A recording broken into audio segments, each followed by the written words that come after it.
I am going to start this one with a disclaimer, and when I get into the content of the video, you'll see why I'm making this disclaimer. And it's really for the British government.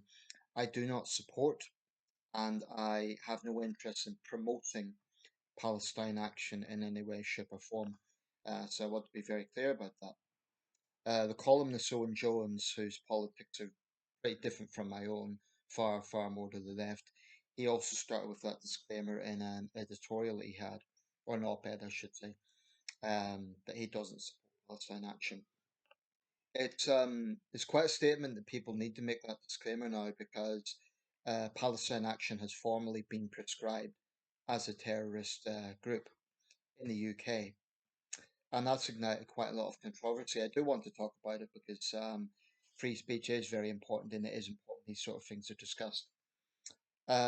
Before I get into Palestine Action specifically, I want to just read out what is the definition of terrorism in UK legislation.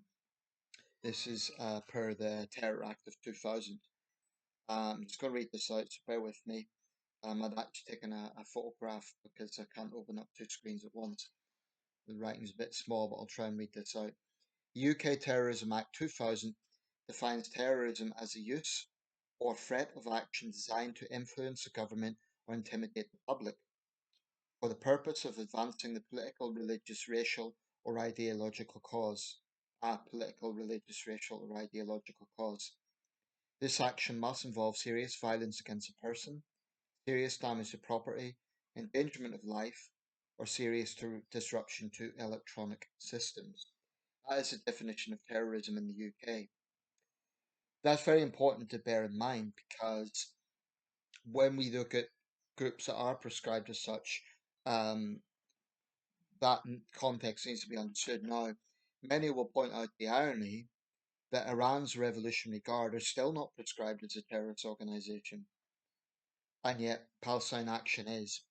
The Times had a piece on this where they said that Palestine Action has some unsavory characters and they do often go into criminal territory. But they argued that prescribing it as a terrorist group is heavy handed and goes too far.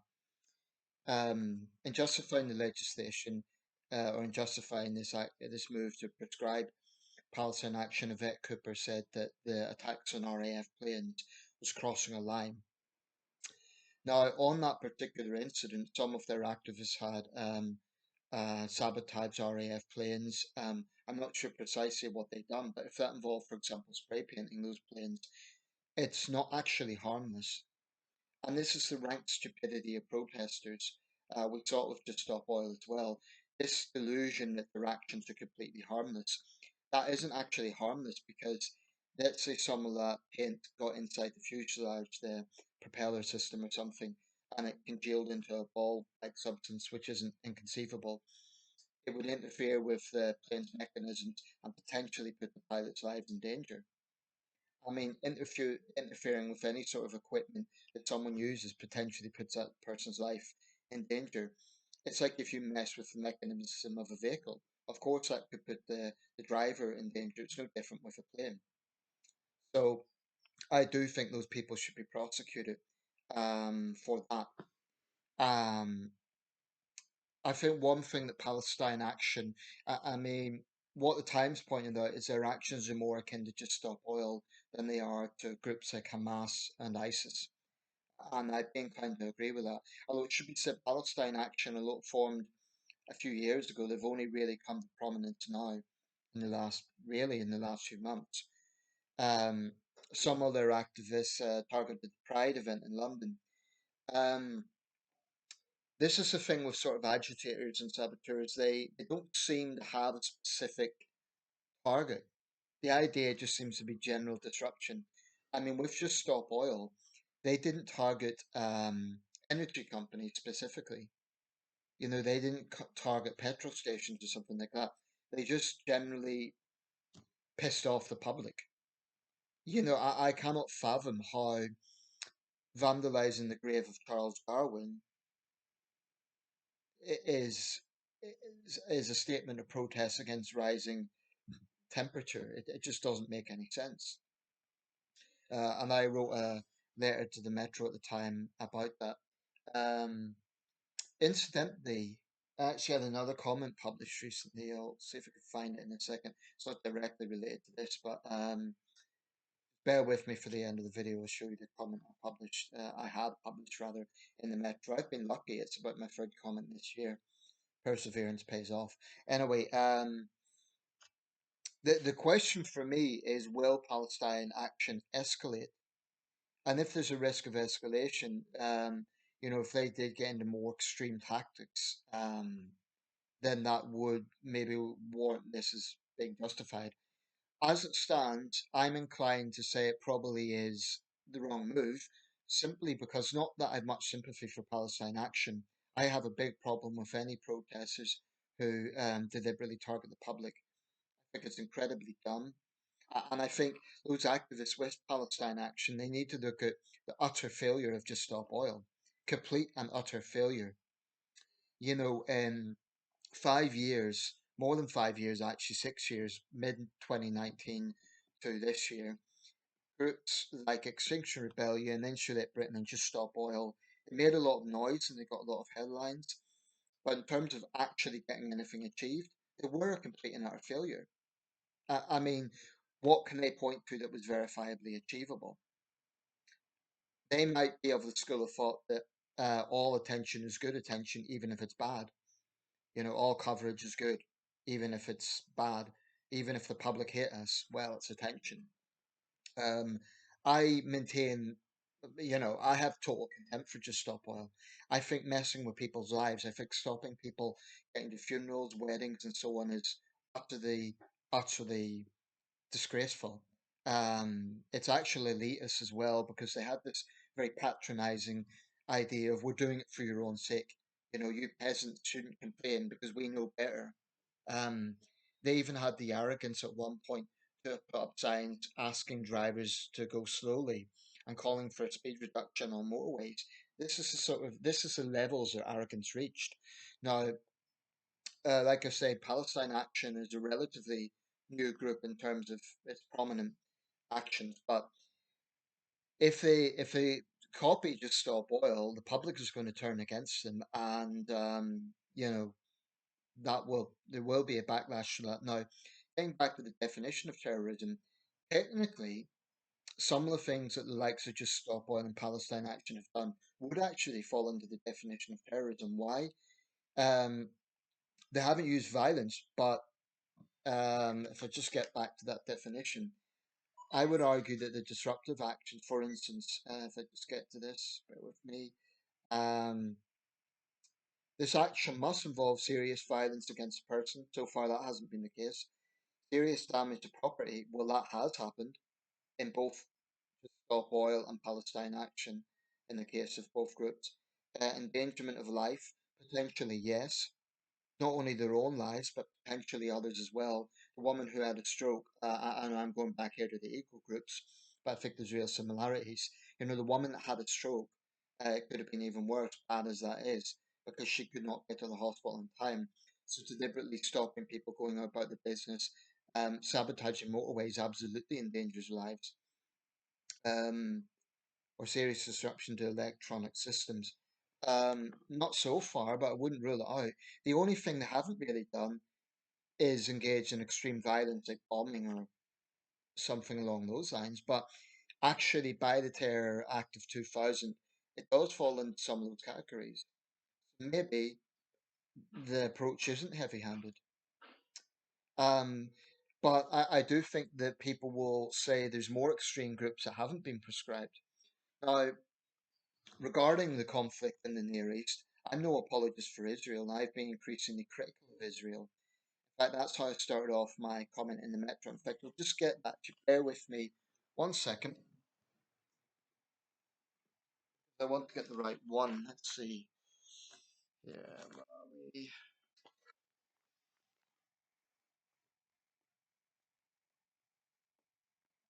I think it's a little bit back here. Just getting this out because it gets into the context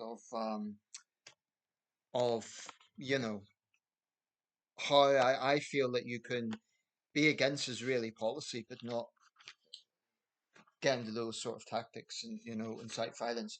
Um, Apologies, I'm just balancing this with one hand once. Okay, this is what I wrote in the Metro. It's slightly edited, but anyway. I'm increasingly critical of Israel's military actions, which have had a huge civilian cost, and I think it is legitimate to call attention to the humanitarian crisis in Gaza. But I have far more respect for aid agencies in Gaza than any musician. I didn't say any musician, I said these musicians, I think was the word I used. Anyway, free speech is not and never has been a green light to incite violence. I wonder what supporters of Kneecap or Bobby Villain would make of a British nationalist trio promoting far right groups. Glastonbury Kneecap joked about starting a riot outside the upcoming court case, but this has real world consequences for police officers who may be injured if trouble breaks out. None of this helps the struggling Palestinian people. These artists are not being persecuted for their views, they're being held to account for crossing a line. And that's my piece, just next to the picture of Yvette Cooper. See? Yeah.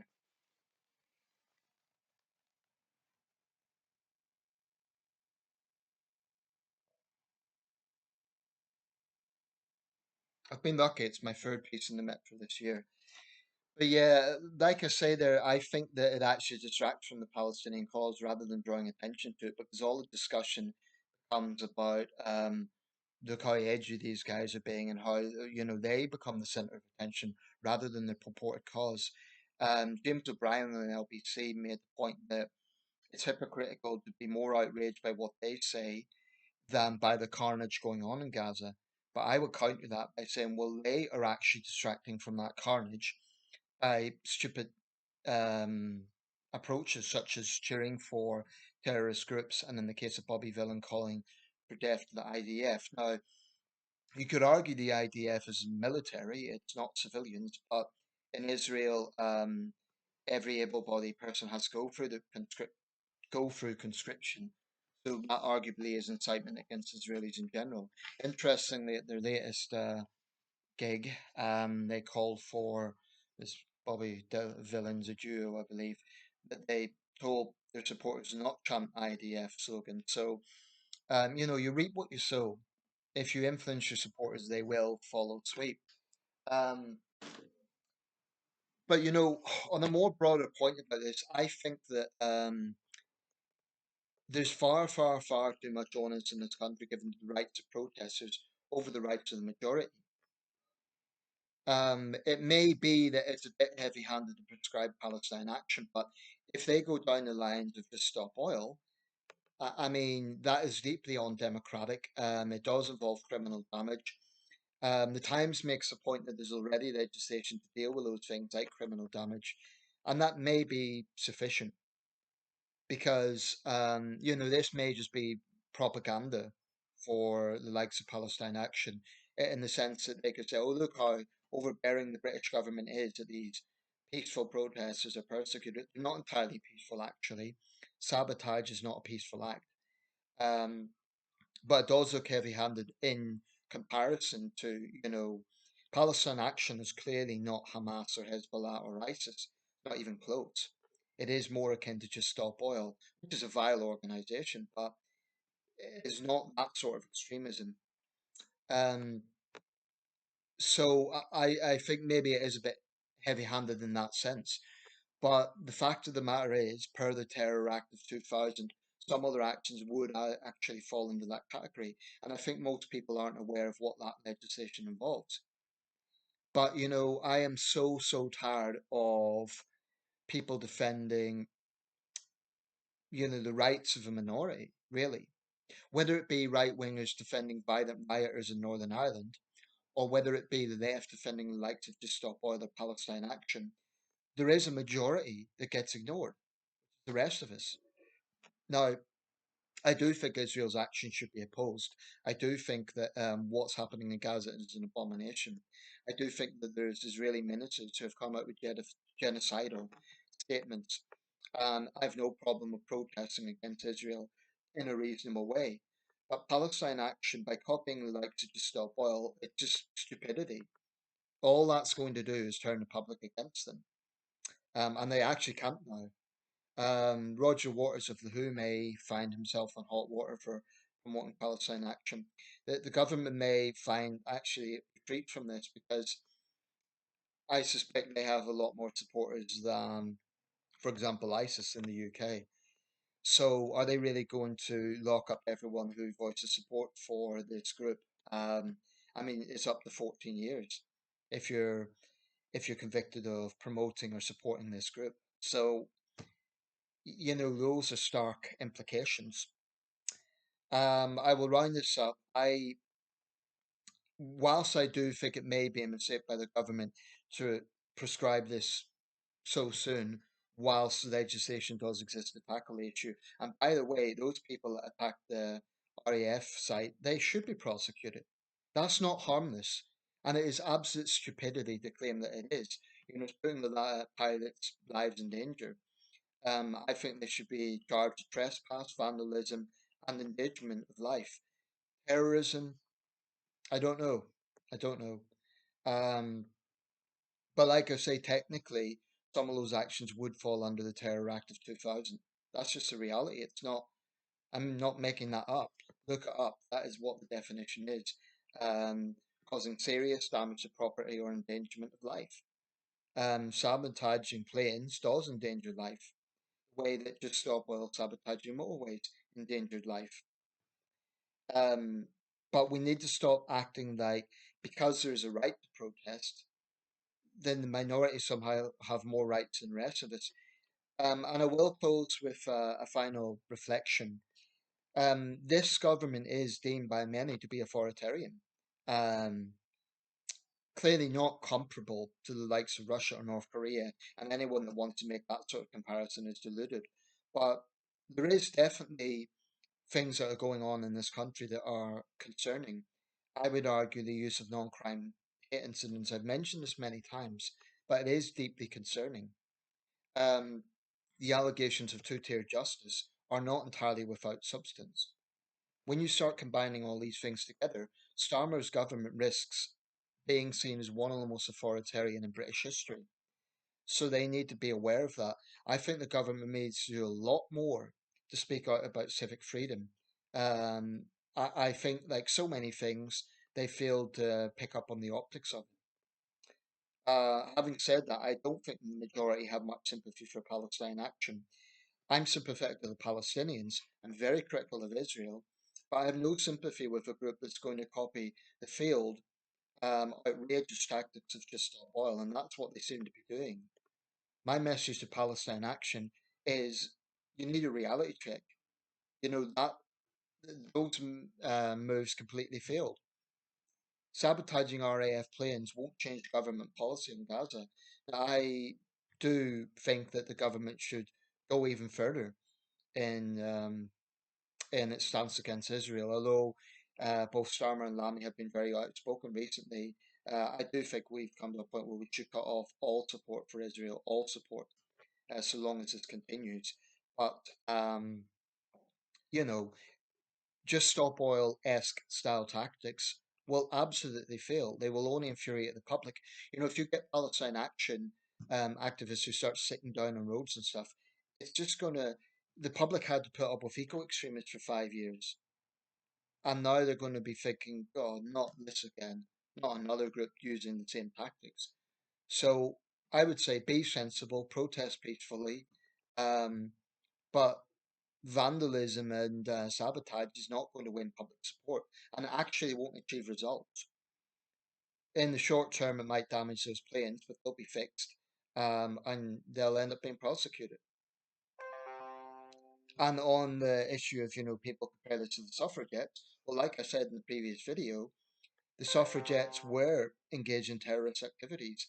I would argue the suffragists, ISTS, their actions actually had a far bigger democratic mandate and actually probably played a bigger role in ultimately getting women to vote, along with the changing labour market of World War One, brought about by World War One, I should say. So that's my take on it. Let me know your thoughts. But if you're going to say like, I'm with the government or something, not entirely.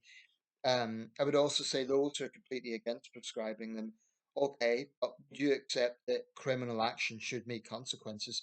If you're against them being prescribed as a terrorist group, would you at least acknowledge that sabotaging RAF planes is not harmless, because it isn't.